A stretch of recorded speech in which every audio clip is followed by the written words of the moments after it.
Good morning. So ngayon nakarating na tayo sa ating release point dito. Pumasok tayo sa isang pribadong lugar, pero pag may dumating sasabihin ko magre-release lang tayo. Alright, so end na natin to. Nakarating tayo ng anong oras? 6:40. So magpapainom tayo maglalagay tayo tubig sa mga ibon natin. So gano'n to kalayo natin, 97 miles, pero sa air miles is 81 miles lang. Alright, good luck. At lagyan ko muna ng tubig yung mga warriors natin para bago sila lumipad mamaya papakuha na tayo 7. So meron pa silang 20 minutes bago tayo mag-release. Alright, let's go. Okay, so 5 minutes magre-release na tayo ng ibon. Yan, ito yung area, ito yung mga warriors natin. So pumasok tayo dyan kasi walang store dito. Yan, kaya nung last year wala tayong 80 miles, 70 lang tayo. Pero yun, tinignan ko yung map, may nakita akong area ng ganito, kaya goods for release. Yan inaayos. Yan, so 7 kailangan makalarga kagad tayo dahil baka bigla may mga dumating, pero mukhang open naman. Yan, so good luck mga tol. 5 minutes magre-release na tayo ng ibon. Maganda na yung liwanag ng area. Alright, so 81 miles, good luck. Second sprint road training, good luck sa mga nakapuling. Let's go. Okay, alas 7 ng umaga, 81 miles, second sprint road training. Let's go.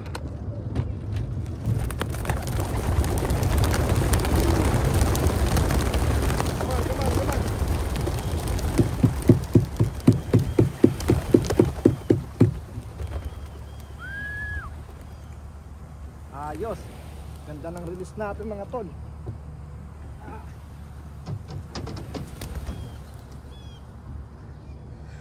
Alright, good luck mga tol. Alas 7 ng umaga, 81 miles. Yan, sige, let's go. Angat mga warriors. Yan, yung dalawa Good luck mga tol. So medyo mabilis yung uwi ng mga ibon ngayon. Yan. Alright, let's go. Good luck. Okay, so yun na nga mga kaburo ko to. Nandito na tayo sa 51 miles. Ito yung 51 miles na. Bakit ngayon ka lang? Bakit ngayon ka lang? Alas 12 na. Alas 12 na. Nanonood tayo Tagalog. Pasensya ka na. Kasi nagkaroon ng bullet check mo. So, yung hutot ko na gusto. Nagre-release. Pwede ba ikaw muna rumonda ngayon? Kasi alright, so darating tayo sa bahay. Basta oras ng routine check-up natin. Darating tayo sa bahay ng 8:42 ng umaga. So isang oras pa mga tol.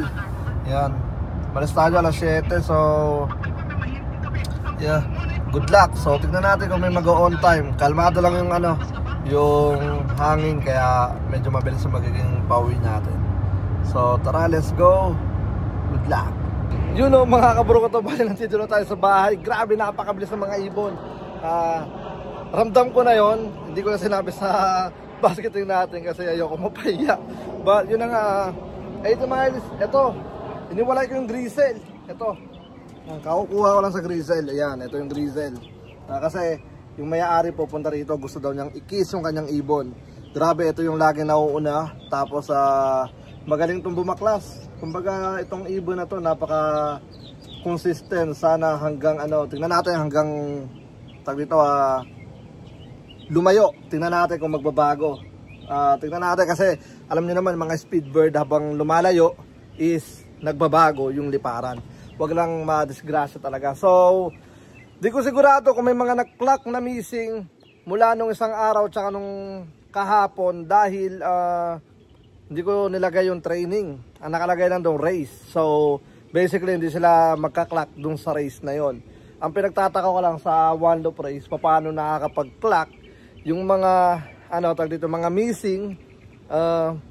Hindi ko alam kung paano nangyayari yun. Magka-clock yung missing tapos makikita sa wing companion on the race race ano tag dito, race time. Nangyayari yun sa, ayaw magbanggit ng one loop race, pero alam ko na alam niyo may mga one loop race na ganun. Palagay ko hindi sila nag-scanning, kaya siguro naka-training pa rin doon sa wing kampanya. Kasi pag training, mga missing yan, magkaklak yan. Pero kapag basketing na, kung ano lang yung mga na-basket doon sa benching na yon nung gabi na yon, sila lang yung pwedeng makapag-clock doon sa pods na yon. Kumbaga kung meron mga biglang darating ng sobrang aga, hindi sila makakapag-clock doon kasi hindi sila naka-register sa race time na yon. So ayun na nga mga kabro ko to, balik congrats nga pala sa top 5 natin, and then mamaya ako na si shoutout dahil ano mag-aasikaso muna ako dito, and then titignan ko sino yung mga yon. Alright, so tignan ko muna kung nandiyan na si Al, kasi si Al daw ay pupunta rito sa kampo natin dahil gusto daw niyang i-kiss ang kanyang Warriors. Yan, ano yung mga isang oras din yung drive niya papunta rito sa bahay. Sa kanya ko nabili yan, itong ano na to. Nagsarado na yung club nila kasi. Yan. Kaya ito. And then tignan natin, ang pinakamaganda pa rito kay Al, ano to, puti. Ang pinakamaganda sa kanya, first time niyang sumali sa one loop race. First time niyang sumali sa gantong ano, palaro. Kasi nga may sinusundan siyang ano, may isang ka-club din na sumali dito, sinusundan niya. Gusto niyang talunin. Ayoko ng English kasi baka maintindihan. Yun ang dahilan kung bakit siya sumali rito sa atin. May gusto siyang talunin. Kasi lagi mainit silang dalawa, kumbaga yun. And then yun na nga, shout out to Al, and congratulations for second time first place dito sa ano natin, Capistrano Classic One of Race. Congratulations. Let's go. Okay, so yun na nga mga kaburo ko to. Bali, ano tayo ngayon, shower tayo ngayon sa ating mga Warriors. Yan. Yan ang ginagawa natin. Ano lang yung, ano lang, parang wisik-wisik lang ginagawa ko rito. Yan, ganyan lang, oh. Yep. So, nandiyan na sila. Ligo-ligo na sila. So, ano yan, pampa-healthy para mawala rin yung stress ng mga ibon galing sa biyahe. Yep. Aros lang sila lumabas. Yan, oh. Alright, tapos bilang sila dyan ng ano, ng all day, labas pasok. So, kulang tayo ng isa. Di ko pa nagche-check kung sino kasi may naglock ng 229. Yan. Ang niload natin is sa 230. So, isa lang hindi natin napauwi. Tapos may umuwing dalawa. Di ko pa rin nagche-check kung sino yung ano, yung ating napauwing dalawa pa. Kasi di siya lalabas dun sa wing companion kapag hindi siya naklock dun sa ano, sa benching. Di ko lang talaga lubos na dito alam kung paano yung ginagawa ng ibang one loop race na nagkaklock sila ng ibon sa benching tapos may nagkaklock pa rin na missing kapag during race. Di ko lang sigurado kung ano ginagawa nilang paano yun. Pero alamin ko yun. Pero alam ko kasi pagka kahit sa club pagka nagbasketing tapos ano tawag dito basketing tapos hindi na i-basket yung ibon mo, hindi siya magka-clock kahit anong gawin niya. So di ko lang alam kung paano yun. Alright, so yun na nga, bali mag-outro lang ako kaya ano para ma-upload natin yung ano natin yung 81 miles. Congratulations, tapos mapapaaga yung activation natin, possible Thursday o Friday, depende, namimili pa ako. Dapat Sabado pero papangit yung weather ng Saturday, Sunday hanggang Friday next week. So mas okay na ma-activate na natin yung ibon kasi para hindi tayo matayangga. Kasi yung gagawin natin na di pa natin sila i-race ng activation race tapos training back to regular training tayo. Tapos syempre after na waiting sa mga magbabayad. So ito na yung pagkakataon para kahit nakatengga yung mga ibon natin ng 1 week sa ano sa tag-ulan is ano nasa-set na natin yung ano natin yung payout natin.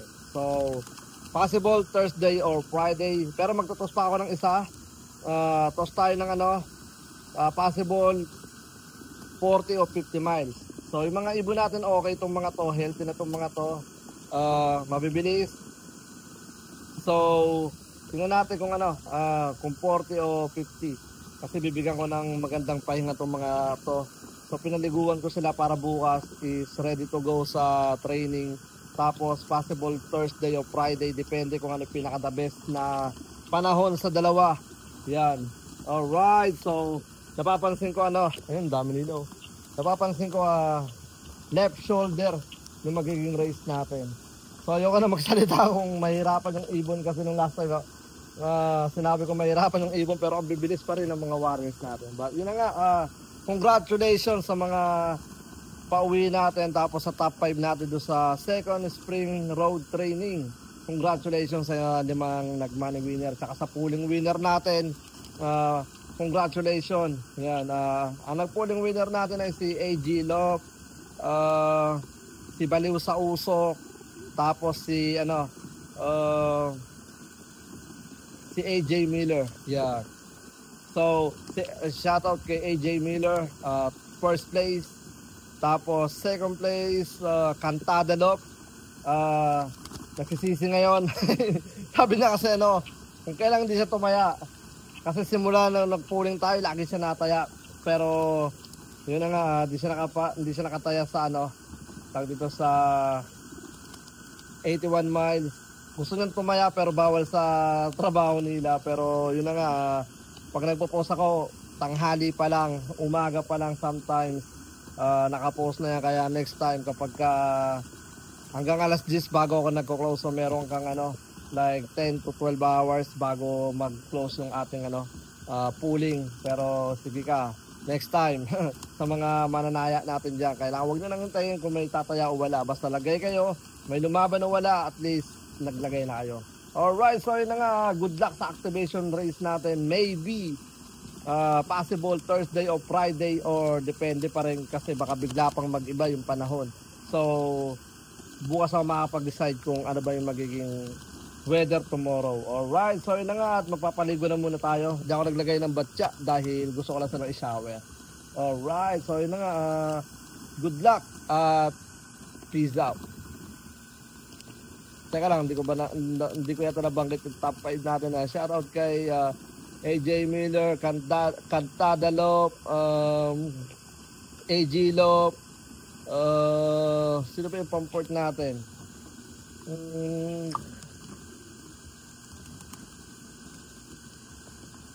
Lahang na ako. AJ, Cantada, Baliw sa Usok, tapos yung isa pa, di ko pwedeng hindi siya mabanggit. Grabe naman Yun, shoutout sa'yo. Hindi mo pwede, balikan ko muna, teka lang.